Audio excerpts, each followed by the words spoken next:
Colossiens chapitre 3, verset 14. Aujourd'hui, je vais vous parler du niveau le plus élevé de la guerre spirituelle. Du niveau le plus élevé de la guerre spirituelle. Hier soir, nous avons parlé de nous revêtir de nos vêtements spirituels, nous revêtir de choses comme la paix et revêtir de la miséricorde et nous revêtir d'un comportement qui représenterait Dieu. Mais dans le verset 14, il dit « Et par-dessus toutes ces choses, dites par-dessus toutes ces choses, revêtez-vous de l'amour. » J'aime ça.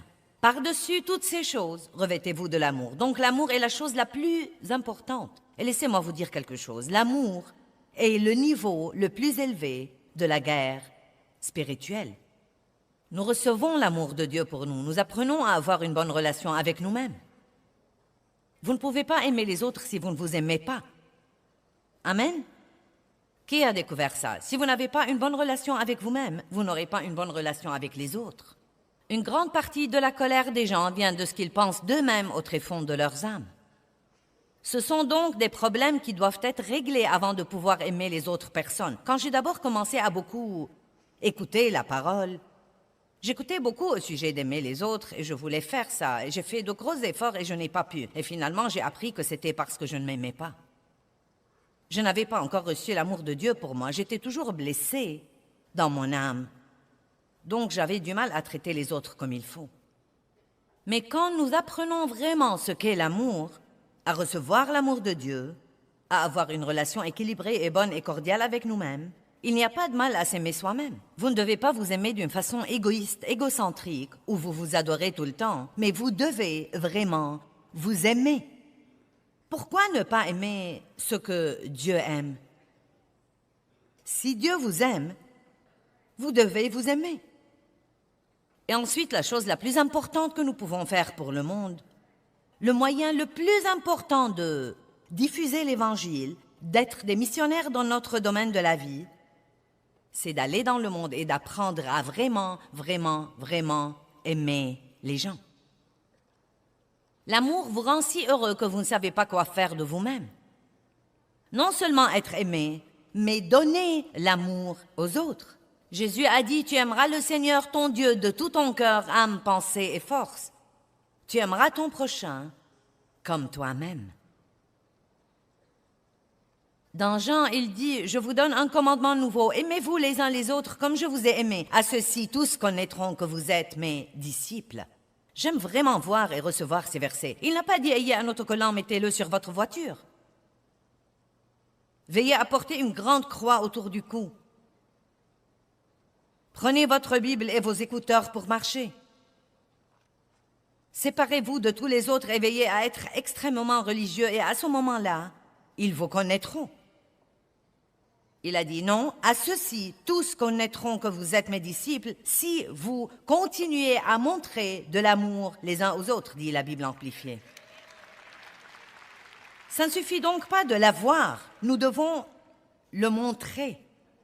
Et rappelez-vous, hier nous avons établi que le mot « se revêtir » veut dire le faire intentionnellement. Et cela veut dire le faire exprès. Peut-être que vous direz, eh bien tu sais, Non mais je peux aimer certaines personnes, mais il y a des personnes que je ne peux pas aimer. Non mais il y a des personnes qui... Ils ne méritent pas mon amour. Eh bien, y a-t-il quelqu'un ici qui mérite l'amour de Dieu? Je ne crois pas. Vous savez, nous n'aimons pas quelqu'un parce qu'il le mérite. L'amour doit être un don gratuit. Comprenez ça aujourd'hui. Vous n'aimez pas quelqu'un parce qu'il le mérite. Vous n'aimez pas quelqu'un parce qu'il vous aime. Vous n'aimez pas quelqu'un parce que vous en avez envie. Vous l'aimez parce que c'est ce que vous êtes. Vous marchez, vous parlez, vous débordez d'amour. Dieu est amour et il est en vous. Amen.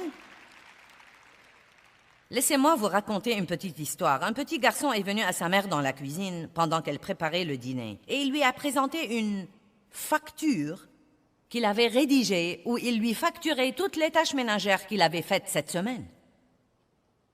Il a dit, pour avoir tondu la pelouse, tu me dois 5 $. Pour avoir nettoyé ma chambre, tu me dois 1 $. 50 sous pour être allé au magasin pour toi. 25 sous pour avoir gardé mon petit frère. 1 $ pour avoir sorti les poubelles. 5 $ pour avoir eu un bon bulletin scolaire. 2 $ pour avoir ratissé les feuilles mortes. Le total que tu me dois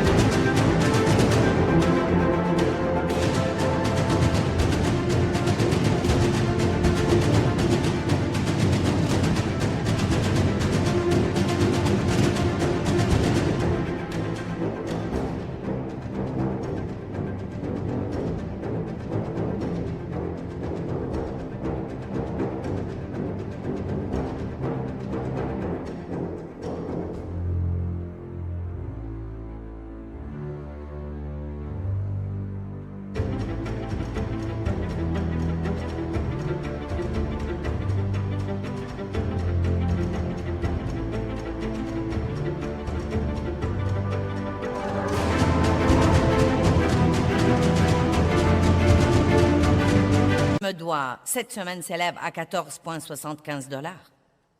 Sa mère l'a regardé debout là et elle a commencé à écrire sur le verso du papier.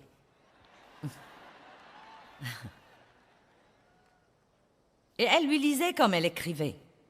Pour les 9 mois où je t'ai porté quand tu grandissais au-dedans de moi, c'est gratuit. Pour toutes les nuits où je t'ai veillé, je t'ai soigné et j'ai prié pour toi, c'est gratuit. Pour tous les moments difficiles et toutes les larmes que tu m'as fait verser au cours des années, c'est gratuit. Pour toutes les nuits remplies d'effroi et pour tous les soucis qui s'annonçaient, c'est gratuit. Pour les jouets, le manger, les vêtements et oui, même te moucher, c'est gratuit. Fils, quand tu additionnes tout ça, le coût de mon amour est gratuit. Quand le garçon a fini de lire ce que sa mère avait écrit, il avait les larmes aux yeux. Il a repris le papier et il a écrit en travers de sa facture intégralement payée.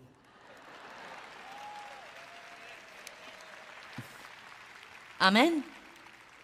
Nous devons nous rendre compte que nous ne pouvons pas, je veux que vous compreniez ceci, nous ne pouvons pas faire payer notre amour aux autres.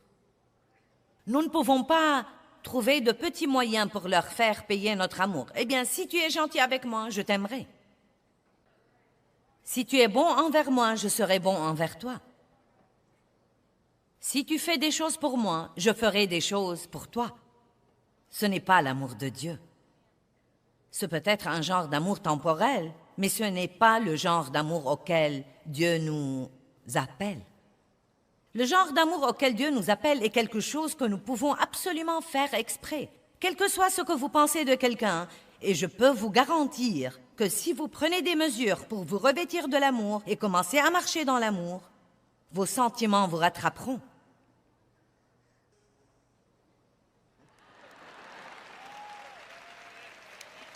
Certains sont sur le point de divorcer et si vous rentrez chez vous et que vous commencez exprès à montrer l'amour à cette personne sans rien ressentir envers elle,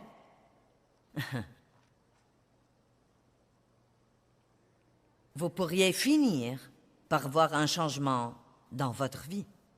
Voici en fait une histoire vécue.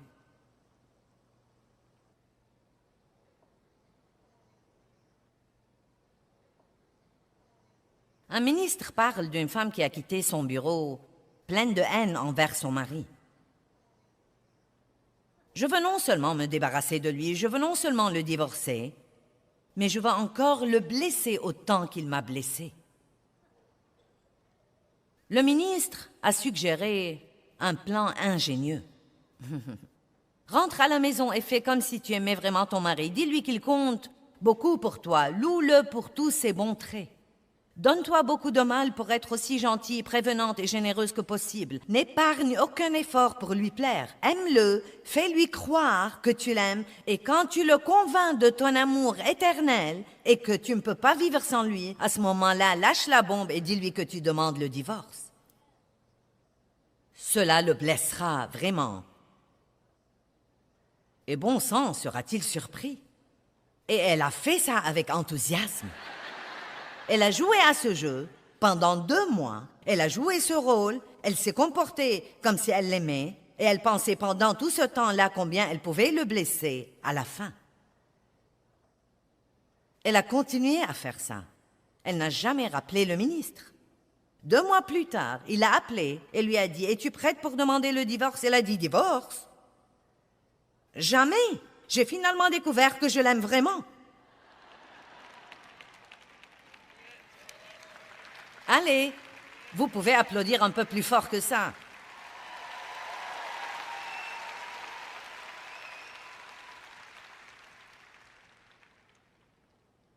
Vous savez, j'espère pouvoir vous transmettre quelque chose.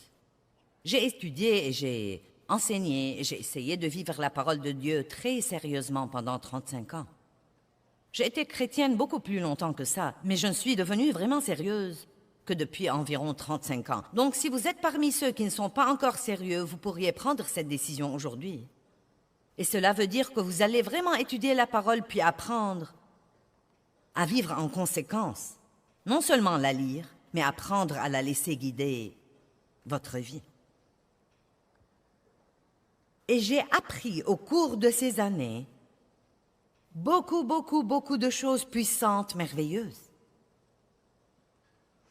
Mais il y a peut-être 15 ou 20 ans, Dieu m'a enseigné quelque chose sur l'amour qui m'a vraiment changé la vie. Je voyais toujours en rêve que j'étais en route pour une de mes conférences, mais que j'étais en pyjama. Et nous envoyons d'avance des camions qui portent tout notre matériel. 7 semi-remorques qui vont avec tous ces trucs dont nous avons besoin pour planter ce décor quand vous venez là. Beaucoup de...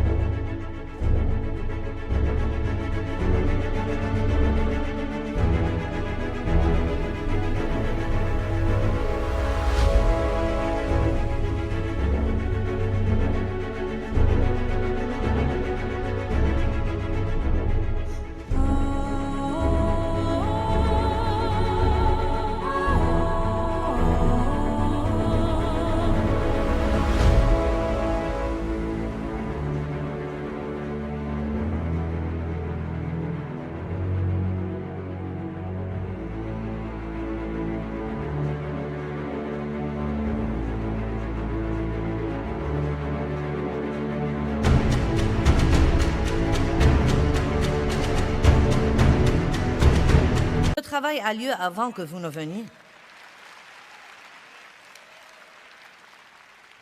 Et nous emballons et nous envoyons d'avance les vêtements que nous allons porter dans les conférences.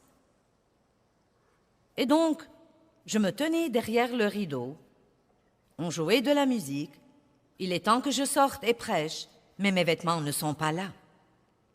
Et je remettais ça tant que je pouvais, mais j'ai dû finalement y aller et monter en chair en portant mon pyjama, et j'étais si embarrassée. Et ce rêve revenait sans arrêt. Et ensuite, au bout d'un certain temps, Dieu m'a révélé ces versets au sujet de se revêtir et de se dépouiller, et le verset d'Apocalypse au sujet de rester alerte, de rester éveillé et de garder ses vêtements. Et ensuite, j'ai vu ce verset au sujet de se revêtir de l'amour. Et Dieu m'a donné l'interprétation de mon rêve. Il a dit, « Tu n'es pas vêtu comme il faut dans l'esprit quand tu montes en chair. Tu as beaucoup de choses, tu as un don d'enseignement, mais tu dois accroître ta marche dans l'amour. Tu dois te revêtir de l'amour. Puis-je vous dire aujourd'hui que vous avez peut-être étudié le succès et comment vous pouvez faire à votre idée, et 12 clés pour ceci, et 12 clés pour cela, et 4 pas pour quelque chose d'autre, et 10 pas pour quelque chose d'autre. Mais je voudrais plutôt que vous méditiez dans votre cœur pour 1 minute combien, dans votre vie avec Dieu, vous avez personnellement, intensément étudié la marche dans l'amour et le fruit de l'esprit.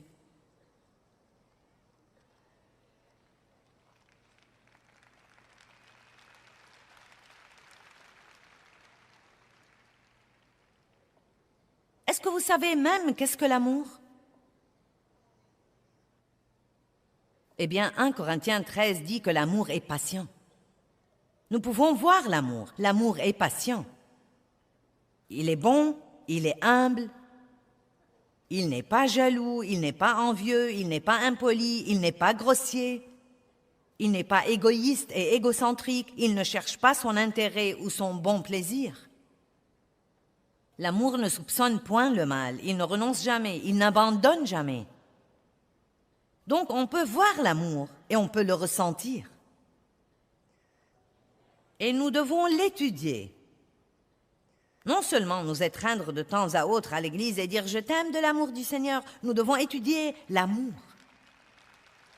Nous devons savoir ce que c'est, parce que c'est la chose la plus importante pour Dieu, et il n'y a pas moyen de vaincre le diable si nous n'avons pas une bonne, saine, forte, vibrante et intense marche dans l'amour.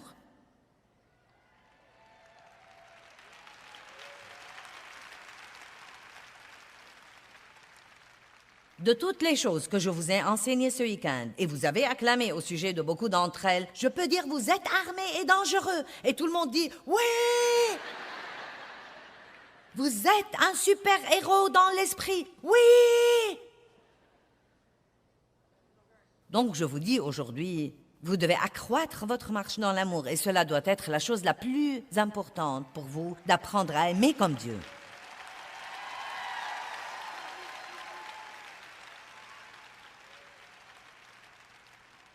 Et j'ai appris, il y a une bonne quinzaine d'années, que je pouvais faire les choses exprès, que je ne devais pas en avoir envie.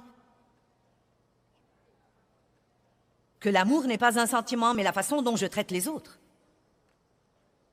Et la Bible nous apprend franchement et spécifiquement que le meilleur moment de bien traiter les gens est quand ils ne vous ont pas bien traité.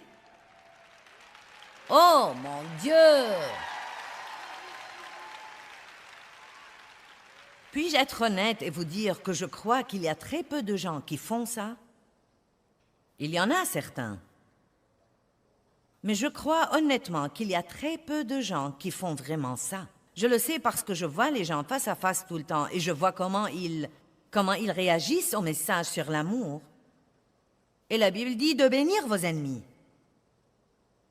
Priez pour ceux qui vous persécutent et abusent de vous et vous maltraitent.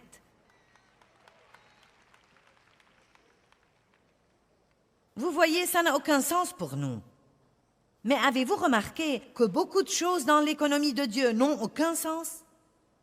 Les premiers seront derniers et les derniers seront premiers. Si vous voulez plus, donnez un peu de ce que vous avez.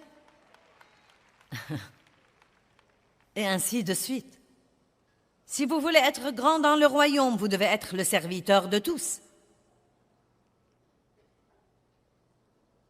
Le moyen d'être puissant dans le royaume de Dieu est pratiquement l'opposé du moyen d'être puissant dans le monde.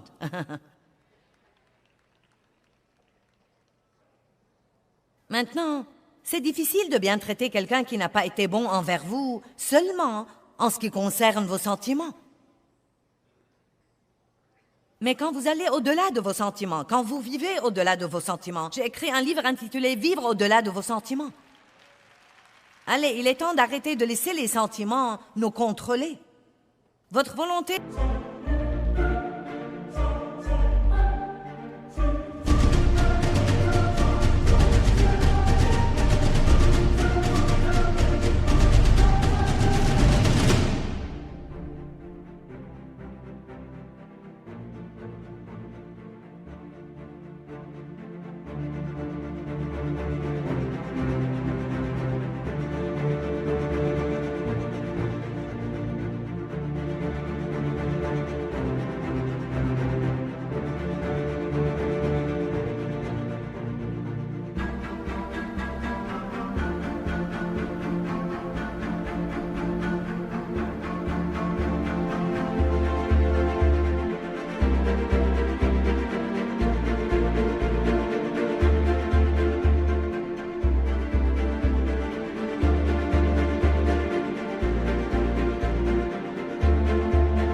le grand patron. Quel que soit ce que vous ressentez ou ce que vous pensez, prenez une décision délibérée et le Saint-Esprit vous rejoindra si c'est quelque chose que Dieu veut que vous fassiez. Et vous pouvez faire tout ce que vous voulez faire si vous voulez vraiment le faire.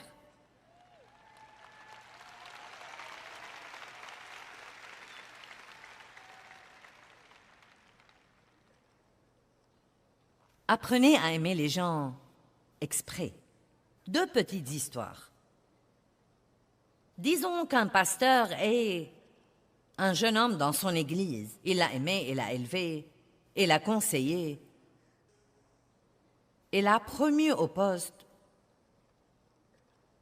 de pasteur adjoint.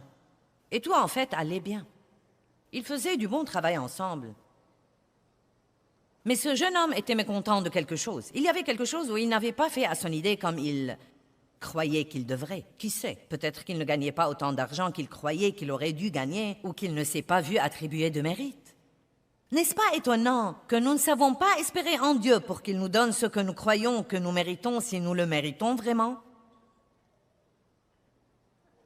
Je vais répéter. Nous demandons toujours aux gens de nous donner ce que nous méritons, au lieu d'aller à Dieu pour qu'il nous donne ce que nous méritons et le laisser travailler par quiconque il veut travailler. Nous restons occupés à essayer de faire à notre idée.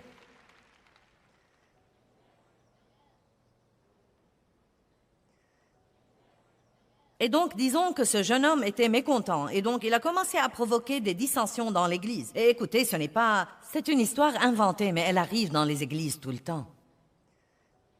Donc, il a parlé aux membres de la congrégation avec qui il était ami, et je crois que je vais fonder une église, je crois, vous savez, qu'en pensez-vous? Est-ce que vous viendrez avec moi si je fonde une autre église? Et peu de temps après, environ, vous savez, peut-être 30% de la congrégation sont allés avec lui. Donc, il s'est éloigné de 2 ou 3 kilomètres et il a démarré une autre église. Et c'était dévastateur pour le pasteur. Dévastateur. Le jeune homme n'a jamais considéré que peut-être Dieu ne voulait pas encore qu'il ait ceci. Peut-être qu'il n'a jamais considéré que quelle que soit la chose dont il voulait s'attribuer le mérite, que Dieu voulait qu'il la fasse avec un cœur plus pur et que Dieu ne l'a pas laissé avoir le mérite exprès parce qu'il le testait.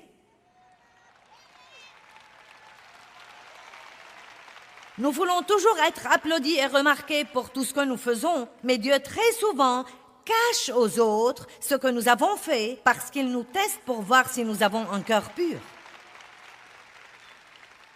J'ai fait ça et personne ne m'a remercié. Est-ce que vous l'avez fait pour être remercié ou est-ce que vous l'avez fait pour Dieu?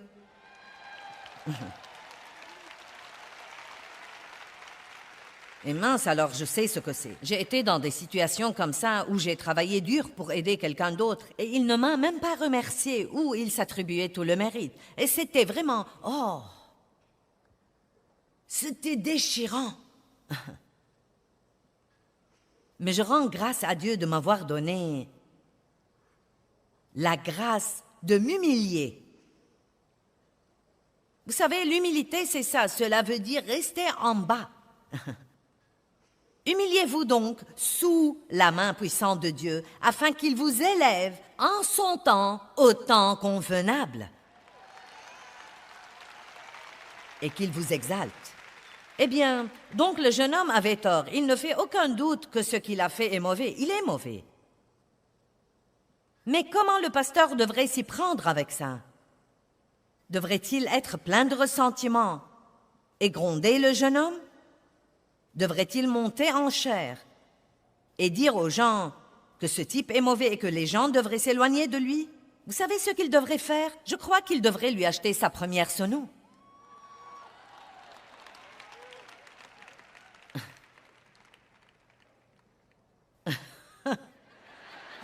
J'ai vu quelques-uns disant Maintenant vous dites, eh bien, ça n'a aucun sens. Ça n'a aucun sens dans le royaume naturel, mais bon sens, ça se comprend dans le royaume de l'esprit.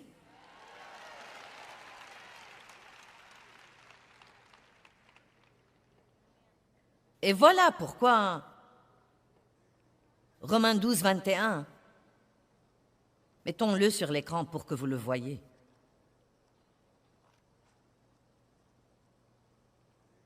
Écoutez ce qu'il dit. Ne te laisse pas vaincre par le mal, mais surmonte et maîtrise le mal par le bien.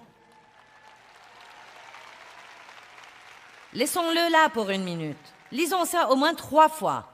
Ne te laisse pas vaincre, il vous donne une responsabilité. Donc il dit, ne te laisse pas vaincre par le mal, mais surmonte et maîtrise le mal par le bien. Cela veut dire que quand quelqu'un vous fait du tort, la meilleure façon de vous venger du diable, car notre lutte n'est pas contre le sang et la chair, mais contre les principautés.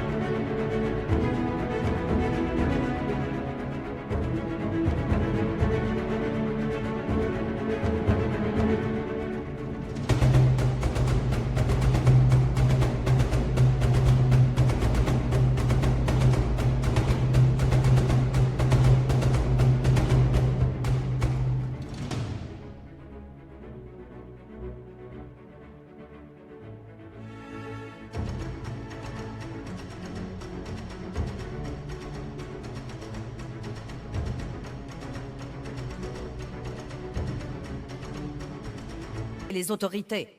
Vous devez regarder au-delà de la personne ce que l'ennemi essaye de faire. Et le meilleur moyen de vaincre l'ennemi, c'est une certaine forme d'amour.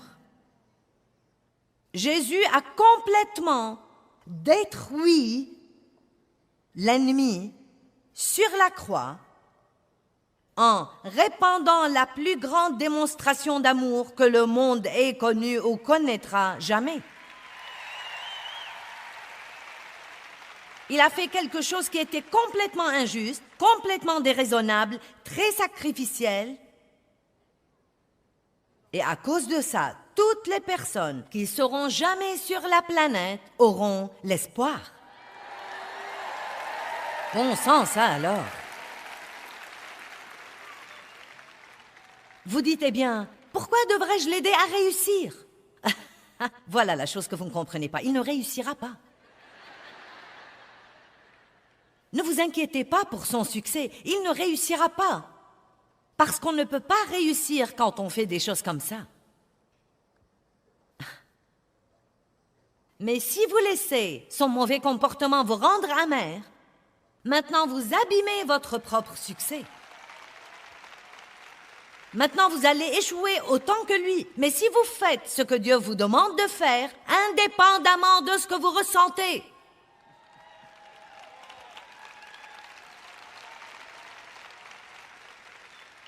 et si vous priez pour lui, bénir quelqu'un veut dire aussi dire du bien de lui. Quand quelqu'un vous maltraite, la pire chose au monde que vous puissiez faire, c'est de parler et de parler de ce qu'il vous a fait. Parler et parler, parler et parler, parler et parler. Il se peut que vous ayez besoin de vous décharger auprès de quelqu'un à qui vous faites confiance, mais vous ne devez pas essayer de nuire à la réputation de cette personne.